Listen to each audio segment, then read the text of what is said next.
ব্যাংকের অনিয়মগুলোর দিকে তাকানো সবচেয়ে বেশি জরুরি অ্যাজ এ হোল। ওই সুযোগগুলো কেন আসলো? এরকম একটা সিনারিও কেন তৈরি হলো? যে একটা মানুষ এই পরিমাণ টাকা নামে বেনামে একটা ব্যাংক থেকে নেয়া গেল। পাচার তো পরের কথা। জি। ১ম এ ব্যাংক থেকে এই টাকাগুলো আপনি বের করলেন কি করে?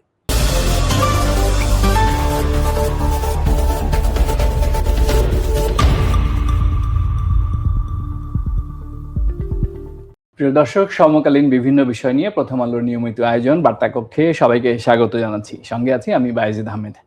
আজ আমাদের আলোচনার বিষয় ব্যাংকিং খাতের অস্থিরতা দূর হবে কবে। আর এই বিষয়ে আলোচনার জন্য আমাদের স্টুডিওতে আমন্ত্রিত হয়ে এসেছেন বাংলাদেশ ইনস্টিটিউট অব ব্যাংক ম্যানেজমেন্টের অধ্যাপক ডক্টর শাহ মোহাম্মদ আহসান হাবিব। ডক্টর আহসান হাবিব, আপনাকে স্বাগত জানাচ্ছি। ধন্যবাদ আমাকে কেমন আছেন? আমন্ত্রণের জন্য। জি, আছি, ভালো আছি। আমাদের আজকের টপিক ব্যাংকিং খাতের অস্থিরতা দূর হবে কবে। আপনি দেখছেন যে গতকাল থেকে রাজধানীর দিলকুশা বাণিজ্যিক এলাকায় ইসলামী ব্যাংকের প্রধান কার্যালয়ের সামনে গ্রাহকরা আন্দোলন করছেন। আজকেও তারা করেছেন। তারা মূলত 7টি দাবি নিয়ে তারা আন্দোলন করছে। সেটা হচ্ছে যে ইসলামী ব্যাংকের যিনি নতুন চেয়ারম্যান হলেন তার পদত্যাগ সহ 7 দফা। আমি যদি একটু ছোট করে আপনাকে পড়ে শোনাই। সংবাদ সম্মেলনে গ্রাহক ফোরাম যে 7টি দাবি জানিয়েছে।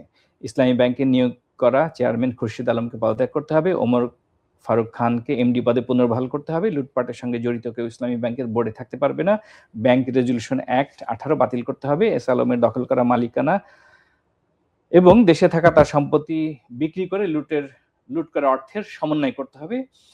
শুধু ইসলামী ব্যাংক নয়, এস আলম যাতে কোনো ব্যাংকেই ফিরতে না পারে সেই ব্যবস্থা করতে হবে। সবশেষ ইসলামী ব্যাংক সহ সব ব্যাংক লুটকারীদের বিচারের আওতায় এনে দৃষ্টান্তমূলক শাস্তি দিতে হবে।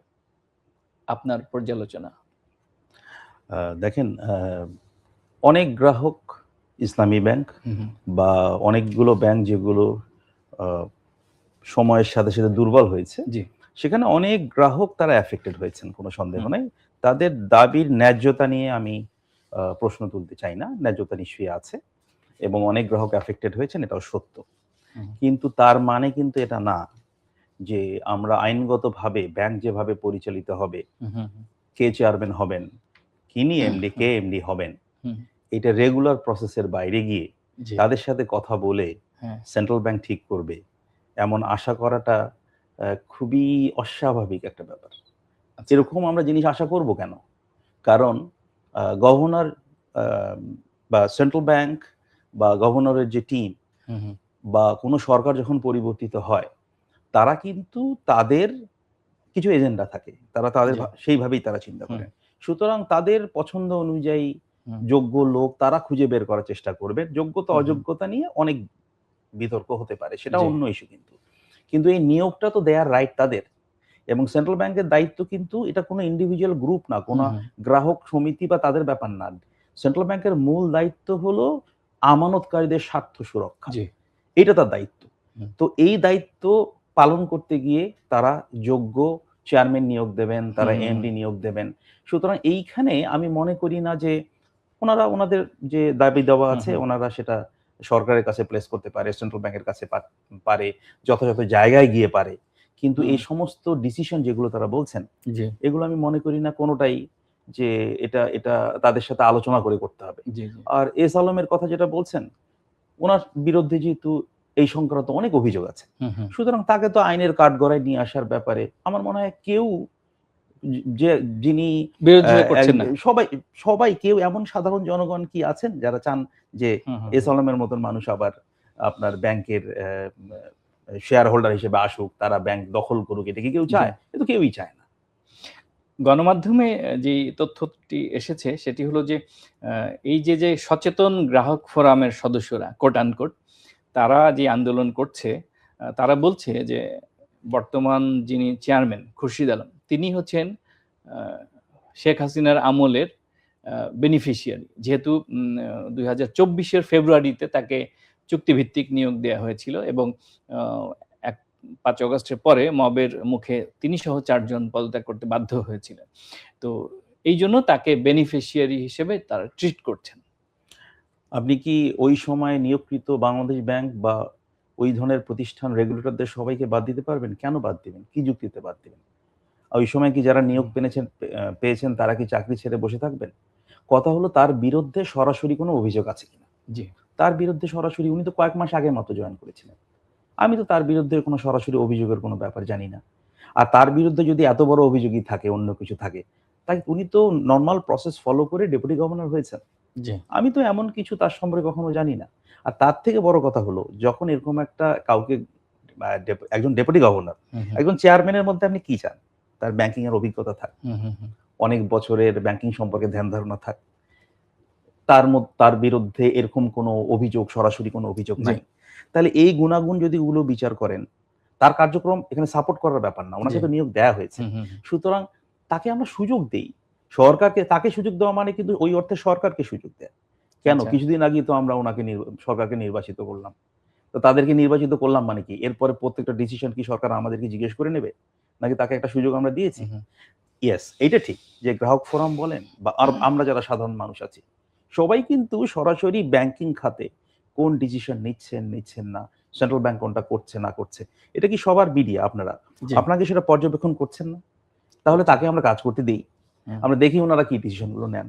তারপরে না আমরা রিঅ্যাক্ট করব। আমরা তো ওনাকে কোনো মিটিং করতে দিব না, ওনাকে দায়িত্ব নিতে দিব না। প্রথম থেকে পারসিভ করছি যে উনি এটা করবেন, ওটা করবেন। কেন? এই প্রশ্নটা উঠেছে এভাবে যে গ্রাহকরা বলছেন যে তারা তো আমানতকারী। তাদের যে ব্যাংকে টাকা রাখা আছে সেই টাকা তো তারা এখন আর তুলতে পারছেন না। এরকম অভিযোগ আপনি দেখেছেন দেশব্যাপী বিভিন্ন ব্রাঞ্চের অভিযোগ, ব্রাঞ্চের সামনে গিয়ে তারা গ্রাহকরা আমানত ফেরতের জন্য দাবি জানিয়েছেন। আপনি দেখেছেন সম্প্রতি চিটাগংয়ের খাতুনগঞ্জে একটি বেসরকারি ব্যাংকের সামনে গিয়েও গ্রাহকরা আন্দোলন করছেন। তারা যেহেতু টাকা তুলতে পারছেন না, ব্যাংকগুলোর নাজুক অবস্থার কারণে বেশ কিছু ব্যাংক মার্জও করেছে।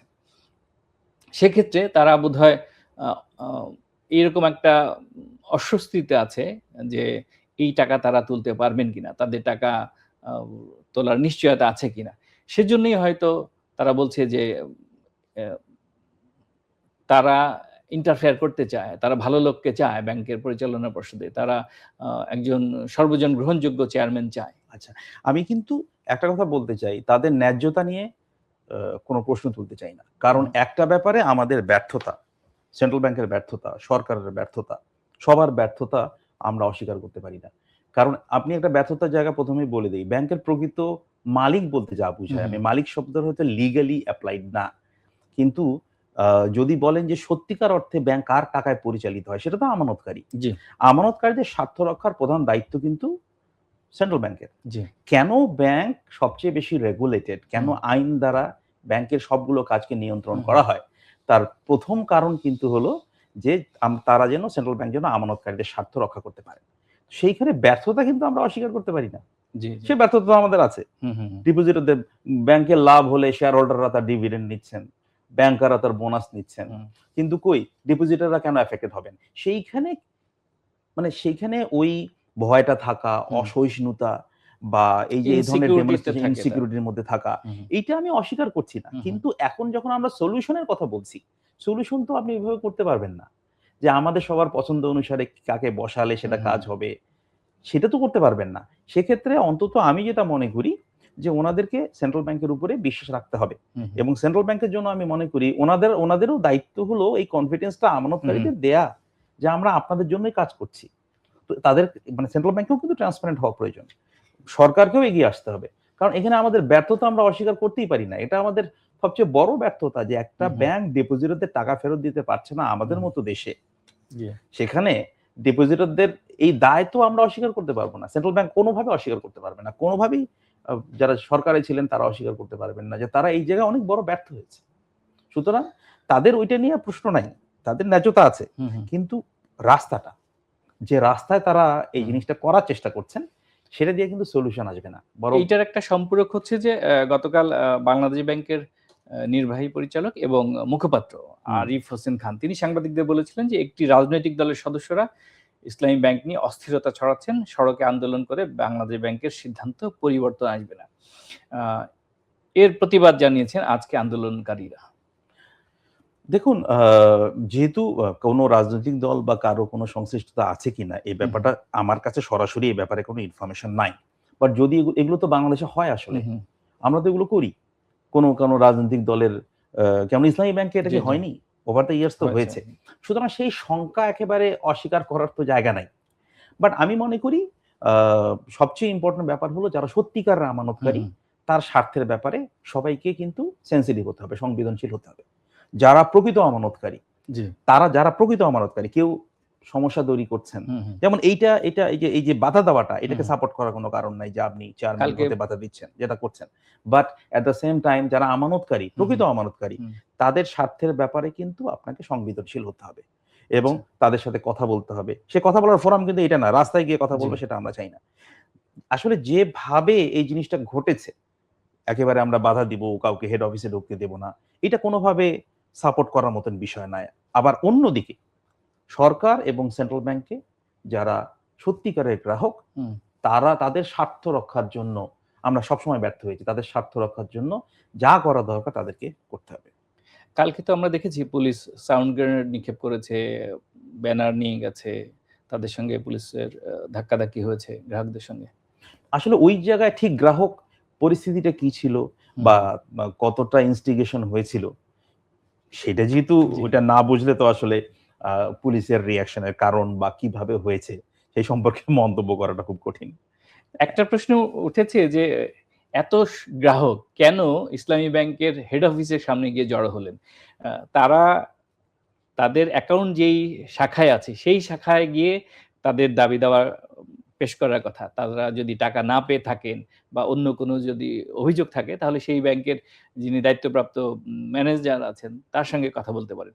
সবাইকে কেন ইসলামী ব্যাংকের হেড অফিসের সামনে আনা হলো, সেটি নিয়েও কিন্তু গতকাল থেকে আলোচনা হ্যাঁ, শুরু হয়েছে। স্বাভাবিক যে মানে একজন চেয়ারম্যান উনি মিটিং করতে পারবেন না বা কি পারবেন, আ সেইটা তো তাদের কনসার্ন হওয়া উচিত না। হয়তো ইয়েস, এখানে অনেক ধরনের অসহিষ্ণুতা তো কাজ করছে তাদের মধ্যে। হুম, বাট এই রাস্তাটা ঠিক বলে আমি মনে করছি না। আ তাদেরকে তাদের দাবি-দাবাগুলো রাইট জায়গায় প্লেস করতে হবে। আর ব্যাংকের যদি ভাবমূর্তি নষ্ট হয়, ইসলামী ব্যাংক যদি ক্ষতিগ্রস্ত হয়, হুম, হুম। তাহলে কিন্তু এর সবচেয়ে বড় ক্ষতিটা গিয়ে পড়বে গ্রাহকদের উপরেই, আমানতকারীদের উপরে। দিন আমি শেষে ওনাদেরকে গ্রাহক বাংলাদেশের বলতে চাই মানুষেরই না, ক্ষতি। আমাদেরকে আমানতকারীই জি, বলতে জি। চাই। আ আরেকটি বিষয় সেটা হলো যে ইসলামী ব্যাংকের আ যারা কর্মকর্তা-কর্মচারী অভিযোগ আছে যে নতুন সরকার আসার পরে এবং গত অন্তর্বর্তী সরকারের সময় কয়েক হাজার সদস্যকে চাকরিচ্যুত করা হয়েছে বিভিন্ন অভিযোগে। অনেকের বিরুদ্ধে অভিযোগও নেই এরকম আ বলা হচ্ছে। তো এরকম কি ব্যবস্থা নেয়া যেত কিনা? যে সবার যেহেতু রুটি-রুজির বিষয় আছে, তাদের মধ্যে যাদের ব্যাংকিং ডিপ্লোমা নাই আ বা যাদের পারফরম্যান্স অ্যাপ্রাইজাল এর সুযোগ রাখা যেত পরীক্ষার মাধ্যমে, অ্যা এগুলো বিবেচনা করে হয়তো তারপরে কিছু লোককে রাখা, মানে ঢালাওভাবে চিটাগং আর পটিয়ার লোকদেরকে চাকরিচ্যুত করা বা গত সরকারের সময়ে সংশ্লিষ্ট অনেককে চাকরিচ্যুত করা। এইরকম যে অভিযোগ সেটি কি খণ্ডন করা যেত কিনা? হ্যাঁ, আমার মনে হয় সুইপিং কিছু করা, এক্কেবারে একসাথে সবার চাকরি চলে যাওয়া, এগুলো বোধহয় খতিয়ে দেখার সময় আছে। হু, হু। আমার মনে হয় যারা নতুন বোর্ডে আসবেন, যারা এসছেন, তারা ব্যাপারগুলো একটু খতিয়ে দেখতে পারেন। যারা সরাসরি সেটা আগের এমপ্লয়ি হোক না কেন, হুম, উনি যদি ক্রাইম এর সাথে জড়িত হয়ে থাকেন, এই যে আপনি অবৈধভাবে লোন দিয়ে জি। থাকেন, তাহলে উনি যে সময়ই ব্যাংকে জয়েন করে থাকুক না কেন, উনার বিরুদ্ধে অ্যাকশন নিতে হবে। উনাদের নিয়োগ প্রসেসটা কেমন ছিল সেটা একটু অবজার্ভ করা। নিয়োগ প্রসেসটা যদি ঠিক না থাকে, কারা সেখানে জড়িত ছিলেন সেই জায়গায় হুম, দেখা। অনেক সময় নিয়োগ প্রসেসের মধ্যে দেখবেন এতগুলো মানুষের মধ্যে হয়তোবা ফেয়ারলি এর মধ্যেও কিছু মানুষ আছে যারা সত্যি ভালো এবং পরীক্ষা দিয়ে আসতে পারেন। আমি যেহেতু পুরো ব্যাপারটা জানি না, হুম, হুম, তবু হুম। এটা খতিয়ে দেখার সুযোগ অবশ্যই আছে।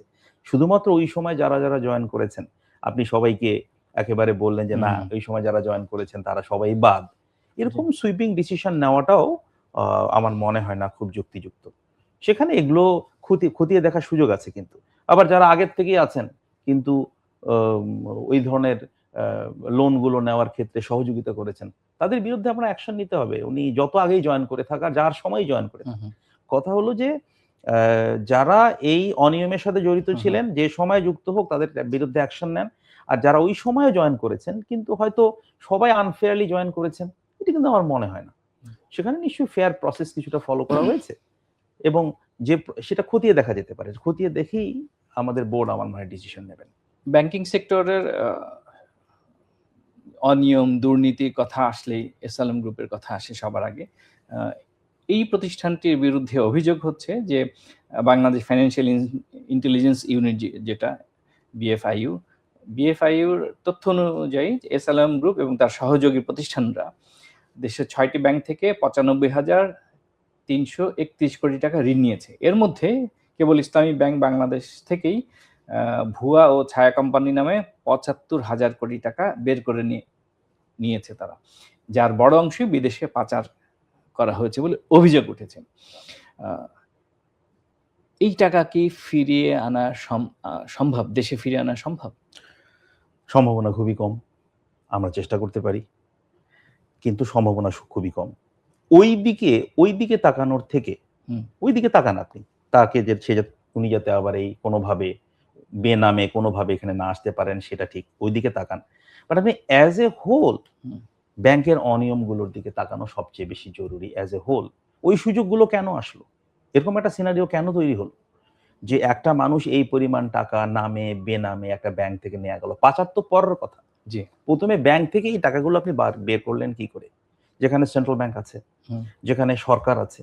তার মানে সরকার এবং সেন্ট্রাল ব্যাংকের ছত্রছায়া ছাড়া কি আপনি এগুলো বের করতে পেরেছেন? এই পরিমাণ টাকা কি করে বের হলো? কারণ আমানতকারীদের স্বার্থ সুরক্ষার সবচেয়ে বড় দায়িত্ব তো হলো সেন্ট্রাল ব্যাংক এবং সরকারের, ইনডিরেক্টলি সরকারের।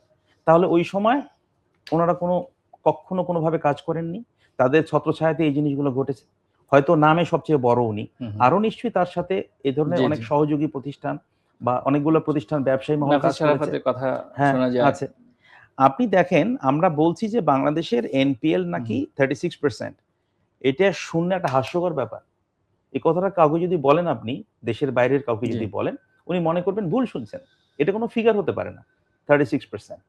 কোনো ব্যাংকের 90%, এনবিএফআই এর 90%, তাহলে এটা কি কোনো ব্যাংকিং হলো? তার মানে আপনি যদি আসলে এনপিএল এর কথা বলেন, আমার তো মনে হয় এনপিএল 5-7% হবে বাংলাদেশে, তার থেকে বেশি হবে না। এই যে বাকি যেটা, এটা কোনোভাবেই এনপিএল এর কোনো ডেফিনেশনে পড়বে না।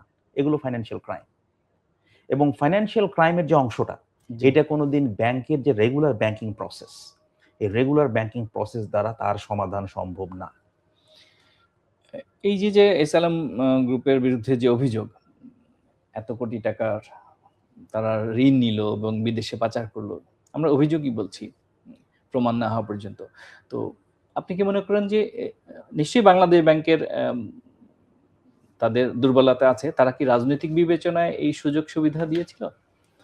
যদি ওই সময় এত বড় বড় টাকা ব্যাংক থেকে বের করা হয়ে থাকে, সেইখানে তৎকালীন সরকার, তৎকালীন সেন্ট্রাল ব্যাংক এবং আপনি যারা ব্যাংক ম্যানেজমেন্ট যেখান থেকে কেউ কি তার দায় এড়াতে পারবেন? হয়তো ব্যাংক খুব সেই ক্ষেত্রে শুধুমাত্র এইটুকু বলতে পারে, সেন্ট্রাল ব্যাংক এই ক্ষেত্রে বলতে পারে যে যখন সভরেন অথরিটি, সরকার কোনো একটা এই ধরনের কাজে মদত দেয়, তখন আমাদের করার কিছু থাকে না। কিন্তু আমি কি তার দায় এড়াতে পারবো? কেউই তার দায় এড়াতে পারবে না। ওই ব্যাংক ম্যানেজমেন্টও পারবে না, তৎকালীন সেন্ট্রাল ব্যাংক ম্যানেজমেন্টও পারবে না, তৎকালীন সরকার তো কোনোভাবেই পারবে না।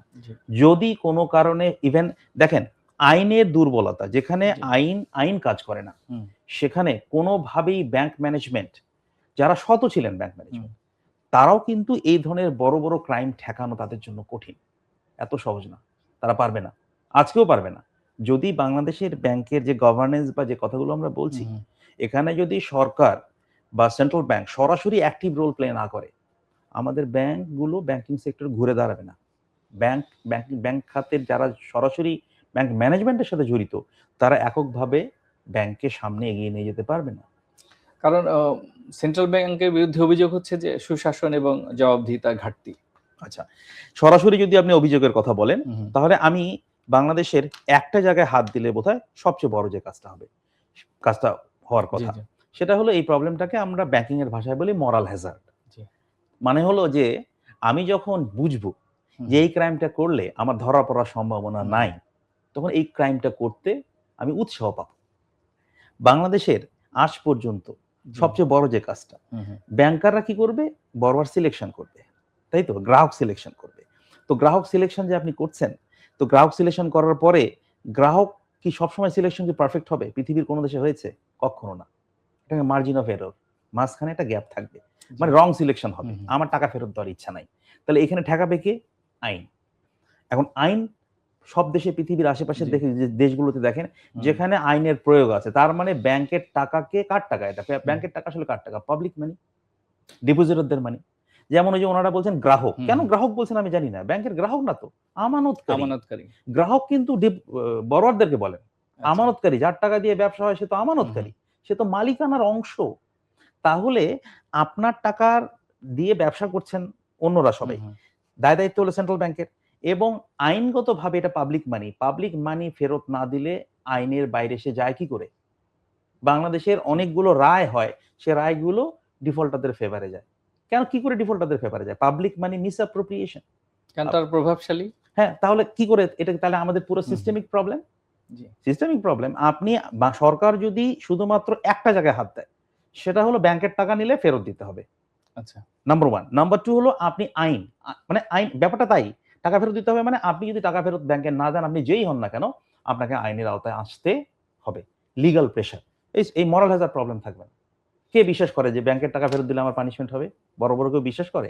এটি নজরদারির দায়িত্ব তো বাংলাদেশ ব্যাংকের, হ্যাঁ, তারা করছে না।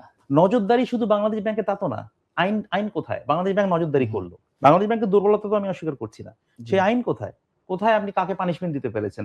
আইনের মধ্যে গিয়ে আজ পর্যন্ত কি কাউকে পানিশমেন্ট দেওয়া গেছে? তাহলে তার মানে আইনের এনফোর্সমেন্ট কোথায়? আইনের তো এনফোর্সমেন্ট নাই, তাদেরকে তো পানিশমেন্টের আওতায় আপনি আনতে পারছেন না। আমি যে ভয় পাবো যে টাকা ফেরত না দিলে আমার কিছু হবে, কিভাবে পাবো? আর ব্যাংকের একটা কথা মনে রাখা দরকার, ব্যাংক কিন্তু নিজের টাকা দিয়ে ব্যবসা করে না, অন্যের টাকা দিয়ে ব্যবসা করে। সুতরাং ওদের সেই দয়া মায়া তো ডিপোজিট আমানতকারীদের নিজের মতো থাকার কোনো কারণ নাই। ওনারা আইনের মধ্যে যতটুকু করা সম্ভব ততটুকুই করবেন, তার বাইরে যাবেন না। তো এই আইনই তো আপনি এনফোর্সমেন্ট করতে পারেননি আজ পর্যন্ত। কোথায় আপনি আপনি আজ পর্যন্ত এই যে আমরা বলছি যে ব্যাংকিং সেক্টর নাকি ইন্টারিম গভর্নমেন্ট আসার পরে ঘুরে দাঁড়িয়েছে, কাকে পানিশমেন্ট দিয়েছেন আপনি? আসলে কি ঘুরে দাঁড়িয়েছে? কিছু ঘুরে দাঁড়ায় নাই। ওই সময় কিছুদিন চুপচাপ দাঁড়িয়েছিলাম আমরা। আপনি কোন ডিসিশনটা বলতে পারেন যে কিছুটা? আমার তো মনে হয় যে অনেক সময় ইন্টারিম গভর্নমেন্টের সময় অনেক আশার স্বপ্নের কথা শুনেছি আমরা। আপনি অ্যাকশনের কথা বলেন, কোন অ্যাকশন? কোনটা দেখেছি আমরা? আমি তো কোনো অ্যাকশন দেখিনি। ট্রুলি অ্যাকশন, সত্যিকারের অ্যাকশন, যার মাধ্যমে সত্যি সত্যি গভর্নেন্স ইমপ্রুভ করেছে। আপনি এর এগেইনস্ট অ্যাকশন নিয়েছেন, আগের সরকারের এটা চাকরি চলে গেছে, এটা করেছেন, ওইটা করেছেন, ফাইন, এগুলো ডিসিশনের সাথে ডিসএগ্রি করি না। কিন্তু সত্যিকার অর্থে ব্যাংক সংস্কারের কোন স্টেপটা নেওয়া হয়েছে যেটা দিয়ে আমরা বলতে পারি যে ব্যাংক সঠিক রাস্তায় ফেরত এসছে? একজন ডিফল্টারকে আপনি পানিশমেন্টের আওতায় এনেছেন? কার এগেইনস্টে কি অ্যাকশন নিয়েছেন? আমরা বিদেশ থেকে টাকা ফেরত আনার চেষ্টা করছি, ফেরত থেকে ঠিক টাকা কে এনেছে? 1% 2% এর বেশি? আপনি দেশের ভিতরে আইন, আমরা যারা একটাই জিনিস চাচ্ছিলাম, আপনি আইন তৈরি করেন, ডিফল্টারকে আইনের আওতায় নিয়ে আসেন, বাকি সমস্ত গভর্নেন্স অটোমেটিক্যালি ঠিক জায়গায় চলে আসবে। এটা সবচেয়ে ইম্পর্টেন্ট কাজ। জি জি। টাকা, ব্যাংকের টাকা ফেরত না দিলে আপনাকে জেলে যেতে হবে, আপনাকে আইনের আওতায় আসতে হবে। ডিপোজিটরদেরকে আগে বন্ধ করে দেয়, গ্রাহক বলা বন্ধ করে দেয় সবাই। প্রভাবশালী ঋণখেলাপিরা টাকা না ফেরত না দিয়ে জেলে গেছে, এই উদাহরণ তো বাংলাদেশে নাই, রেয়ার। তা নাই। তাহলে আপনি যে দেশে এই উদাহরণ নাই, সে দেশে ব্যাংকাররা কি করে ব্যাংকিং করবেন আপনি? তার মানে আমাদের ব্যাংকিং সেক্টর কি আর ঘুরে দাঁড়াবে না? ব্যাংকিং সেক্টর অবশ্যই, আমি নেগেটিভ হতে চাই না, কারণ আমাদের দেশে অনেক ভালো হলো, এর মাঝেও এই কঠিন পরিস্থিতিতেও কিছু ব্যাংক ভালো করছে। করণীয় কি তাহলে? করণীয় হলো সবচেয়ে বড় কাজ এইটা। সবচেয়ে বড় কাজ হলো, সবচেয়ে প্রথম কাজ যেটাকে আমরা গভর্নেন্স বলছি, সুশাসনের জায়গায় আমি সলিড কথাটা বলছি। সুশাসনের জায়গায় প্রথম কথাটাই হলো আপনি প্রথমে এই জিনিসটা নিশ্চিত করেন যে ব্যাংকের টাকা ফেরত না দিলে তাকে জেলে যেতে হবে। নাম্বার 1, এটা হলো প্রথম কথা।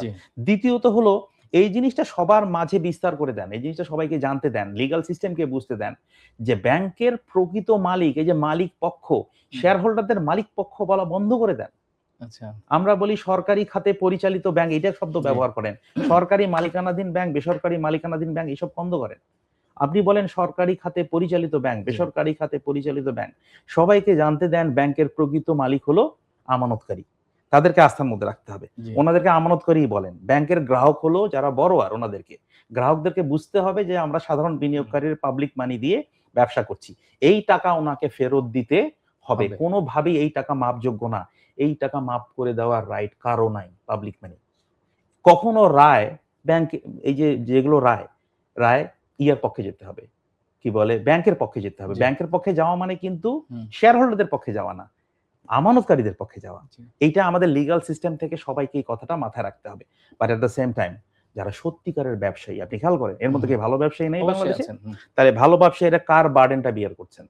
ডিফল্টারদের বার্ডেন বিয়ার করছেন। আমরা গণভাবে বলছি যে ব্যবসায়ীরা এটা করছেন। কেন বাংলাদেশে ভালো ব্যবসায়ী নাই? আর ভালো ব্যবসায়ীরা যদি ব্যাংকিং খাতের সহায়তা নিয়ে উৎপাদন না করতে পারে তাহলে কি ইকোনমি গ্রো করবে? তাহলে ভালো ব্যবসায়ীদের উপর বার্ডেনটা আমরা তুলে দিচ্ছি কেন? যখন আপনি তাদের এগেইনস্টে অ্যাকশন নেবেন, এইটার মূল বেনিফিট কিন্তু শুধু আমানতকারী পাবে তা না, যারা সত্যিকারের ভালো ব্যবসায়ী তারাও কম সুদে, কম ইন্টারেস্টে ঋণ পাবে এবং তাদের দেশের প্রোডাকশনে সেটা দেশের অর্থনৈতিক উন্নয়নে সরাসরি সহায়তা করবে। যারা ক্ষুদ্র আমানতকারী তারা তো অনেকদিন ধরে ভয়ের মধ্যে আছেন যে তাদের টাকা ফেরত পাবেন কিনা। আমি নিজেও জানি, আমার বন্ধু 25 লাখ টাকা রেখেছিল একটি বেসরকারি ব্যাংকে, তার ছেলেকে অস্ট্রেলিয়াতে পড়তে পাঠিয়েছে, এখন ব্যাংক থেকে সে টাকা তুলতে পারছে না। খুবই খারাপ অবস্থা, মানে এই পরিবারটা এখন পথে বসে যাচ্ছে। ওইদিকে ছেলেটার ভবিষ্যৎ অনিশ্চিত। অসংখ্য মানুষের করুণ কাহিনী আছে, আমানতকারী, ক্ষুদ্র আমানতকারী, যারা তাদের পেনশনের টাকা, সঞ্চয়ের টাকা ব্যাংকে রেখেছিল, সেই দুর্বল ব্যাংকগুলো থেকে তারা টাকা তুলতে পারছে না। করণীয় কি? অবশ্যই এই দায় দায়িত্ব সরকার, সেন্ট্রাল ব্যাংক এড়াতে পারবে না, অবশ্যই না। কারণ আমি আগেই বলেছি যে আমাদের মতো দেশে, বিশেষত যেখানে ব্যাংক সর্বস্ব, আমাদের আর্থিক খাত, সেখানে ব্যাংক সর্বস্ব কেন সেটা আমরা সবাই জানি। ব্যাংক সর্বস্ব কারণ বাংলাদেশের মানুষের মধ্যে ফাইন্যান্সিয়াল লিটারেসির অভাব আছে, আমাদের মধ্যে ঝুঁকির আন্ডারস্ট্যান্ডিং, রিস্কের আন্ডারস্ট্যান্ডিং আমাদের মধ্যে নাই। সুতরাং তাদের স্বার্থ রক্ষা করার জন্যই কিন্তু আমাদের ব্যাংক খাত কিন্তু অনেকটাই ডেভেলপমেন্ট ব্যাংকের মতন কাজ করে। আমাদের দেশের ব্যাংক খাত একেবারে ডেভেলপ কান্ট্রির মতন পিওর কমার্শিয়াল ব্যাংক। একজন মানুষ বিবেচনা করবে যে এই ব্যাংক কেমন, তারপরে টাকা রাখবো, এইভাবে চিন্তা করার কোনো অবকাশ কিন্তু আমাদের নাই। অনেক সাধারণ বিনিয়োগকারী সামান্য না জেনে বুঝে কোনো একটা টাকা রেখেছেন, এবং তাদের প্রোটেকশনের মূল দায়িত্বটা কিন্তু সরকার এবং সেন্ট্রাল ব্যাংকের। সুতরাং এই তাদের যারা এফেক্টেড হয়েছেন, যে সরকার যেভাবে করুক না কেন, তাদের এই দাবিগুলো কিন্তু তারা যাদের, এটা যেন আমি বলি না যে পুরোপুরি এটা একেবারে মিটিগেট করা সম্ভব, কিন্তু আমাদের সরকার এবং আমাদের সেন্ট্রাল ব্যাংকে ব্যাংকিং খাতের উপর মানুষের যে বিশ্বাস সেটা বজায় রাখার স্বার্থে তাদের সাথে কিন্তু তাদেরকে কিন্তু বিশেষ জায়গায় আনতে হবে, তাদেরকে সহযোগিতার জায়গাটায় আনতে হবে। ন্যায্যভাবে তাদের একেবারে পুরোটা না হলেও তারা যাতে ফেরত পান, সেটা ফান্ড অ্যালোকেট করে হোক, যে কোনো ভাবে হোক, সেটা কিন্তু সেই জায়গাটায় না আনলে, একটা কথা আমরা কোনো সময় যেন ভুলে না যাই, বাংলাদেশে কিন্তু ব্যাংক খাত ছাড়া ফাইন্যান্সিয়াল সেক্টরে আর কিছু নাই। কিন্তু একটা স্যার প্রশ্ন থেকেই যায় যে যারা ব্যাংক খেকো, বড় বড় প্রতিষ্ঠান, এসএলএম থেকে শুরু করে নাফিস সারাফা থেকে শুরু করে অন্যান্য যারা বড় বড় জায়ান্ট গ্রুপ, তাদের যেই এই ঋণ খেলাপি হওয়ার কারণে, দেশ থেকে ব্যাংক থেকে ঋণ নিয়ে বিদেশে পাচার করার কারণে, তাদের যে দৃষ্টান্তমূলক শাস্তি না হওয়ার কারণে যারা ক্ষুদ্র আমানতকারী তাদের মধ্যে ভয় ঢুকে গেছে, তার আস্থার সংকট তৈরি হয়েছে বলে কি আপনি মনে করেন? অবশ্যই।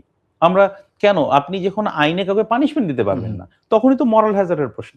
আপনি পানিশমেন্ট দিতেন, আপনি যদি ওই সময়, আমাদের ইন্টারিম গভর্নমেন্ট যদি ওই সময় বা পরবর্তী সময় কোনো ধরনের যারা উইলফুল ডিফল্টার, তাদের মধ্যে তাদেরকে সরাসরি পানিশমেন্টের আওতায় নিয়ে আসতে পারতেন, বা ওই আইনগুলো অন্তত তৈরি করে ওগুলো অ্যাপ্লাই করার সুযোগ, স্পেশাল ট্রাইব্যুনাল করে সরাসরি ওদেরকে পানিশমেন্টের আওতায়, আমরা যদি এক্সাম্পল দেখতাম যে এই ধরনের পানিশমেন্ট দেওয়া হয়েছে, ঠিক আছে, নাম ধরে এই ধরনের পানিশমেন্ট গুলো দেওয়া হয়েছে, তাহলে কিন্তু সাথে সাথে যারা আমানতকারী ওনারা কি একটু বিশ্বাস খুঁজে পেতেন না যে ঠিক আছে আমার টাকাটা সেফ আছে, ওনারা এই ব্যাপারটা দেখছেন। আমরা তো দেখি নাই। আপনারা বড় বড় সংস্কারের কথা বলেছেন, সেই সংস্কারের জায়গাটা কোথায়? সংস্কার তো শুরু করেছেন সংস্কার তখন, তারপরে কোথায় গিয়ে থামবে আমরা জানি না, সংস্কারের শেষ কোথায় তাও আমরা জানি না। যেগুলো জিনিস শুরু করেছেন ওই সময় তার সলিউশন তো একটাও আমরা পাইনি। সুতরাং সফলতার জায়গা তো আমি দেখিনি। আগেও ব্যর্থতা ছিলাম, ওই ব্যর্থতা একটু থেমেছিল ওই সময়, সেই ব্যর্থতা ছিলাম আমরা সময়। এই অর্থ পাচারের সঙ্গে যারা জড়িত তাদেরকে রাজনৈতিকভাবে যারা সহযোগিতা করেছেন, ব্যাকআপ দিয়েছেন, তাদেরও নিশ্চয়ই শাস্তির আওতায় আনা দরকার। তা না হলে বাংলাদেশের এই ক্ষুদ্র আমানতকারীদের আস্থা কোনোভাবেই ফিরবে না। আপনি যারা ওই সময়ে কোনো না কোনো ভাবে অনিয়মের সঙ্গে যুক্ত ছিলেন। কেউ হয়তো বাধ্য শুধু ওই হয়েছিলেন, সময় না, এরপরেও যে কোনো পরবর্তী সময় সময়েও যারা যারা জড়িত, হয়ে থাকবেন, এখনো আপনি যারা জড়িত। এখনো যারা জড়িত, যারা জড়িত। কোনোভাবেই অনিয়মের সাথে যুক্ত থাকবেন, হুম, হুম, তাদেরকে যদি আপনি আইনের আওতায় না আনতে পারেন, তাদের বিরুদ্ধে অ্যাকশন হুম। নিতে না পারেন, তাহলে আমানত ব্যাংকের মূল জিনিসটা হলো আস্থা। কাদের জি। আস্থা? ক্ষুদ্র আমানতকারীদের আস্থা। ওইটা দিয়েই ব্যাংক চলে। অসংখ্য ধন্যবাদ স্যার। এত চমৎকারভাবে আপনি ব্যাংক খাতের যে অচল ধন্যবাদ। অবস্থা, অস্থিরতা সেটি কিভাবে দূর হবে সেটি নিয়ে আলোচনা করছিলেন। নিশ্চয়ই অ্যা আশা করব যে বাংলাদেশের এই ব্যাংক খাতের অস্থিরতা দূর হবে এবং গ্রাহকরা তাদের আমানত ফিরে পাবে এবং একটি চমৎকার আ পরিবেশ মানে বজায় থাকবে, যেখানে নির্ভয়ে গ্রাহকেরা যাবেন, আমানতকারীরা ব্যাংকে যাবেন, লেনদেন হবে এবং নিশ্চয়ই বাংলাদেশের আর্থিক ব্যবস্থা ঘুরে দাঁড়াবে। ইনশাআল্লাহ আমিও আশাবাদী। আপনাকেও আমাকে আমন্ত্রণের জন্য ধন্যবাদ এবং জি। আমিও আশাবাদী। হয়তো অনেক খারাপ দিন আমরা জি, দেখছি। জি। বাট ইনশাআল্লাহ সামনের দিনে হয়তো ব্যাংকিং সেক্টর ঘুরে দাঁড়াবে, আমাদের অর্থনীতিও ঘুরে দাঁড়াবে। ব্যাংকিং খাতের সুশাসন প্রতিষ্ঠা হোক, এই প্রত্যাশায় আজকের অনুষ্ঠান শেষ করছি। অসংখ্য ধন্যবাদ। আপনাকে। প্রিয় দর্শক, কথা বলছিলাম ব্যাংক খাতের অস্থিরতা দূর হবে কবে এ নিয়ে। কথা বলছিলেন বিআইবিএম এর অধ্যাপক ও ডিনেট এর চেয়ারম্যান ডক্টর আহসান হাবিবের সঙ্গে। আজ যারা অনুষ্ঠানটি দেখতে পারেননি তারা দেখতে পাবেন প্রথম আলোর ফেসবুক পেজ, ইউটিউব চ্যানেল এবং prothomalo.com এ। আর যারা সঙ্গে ছিলেন তাদের প্রতি কৃতজ্ঞতা। আগামীকাল অন্য কোনো বিষয়, অন্য কোনো অতিথিকে নিয়ে হাজির হব। ততক্ষণ সবাই ভালো থাকুন, নিরাপদে থাকুন। সবার জন্য শুভকামনা।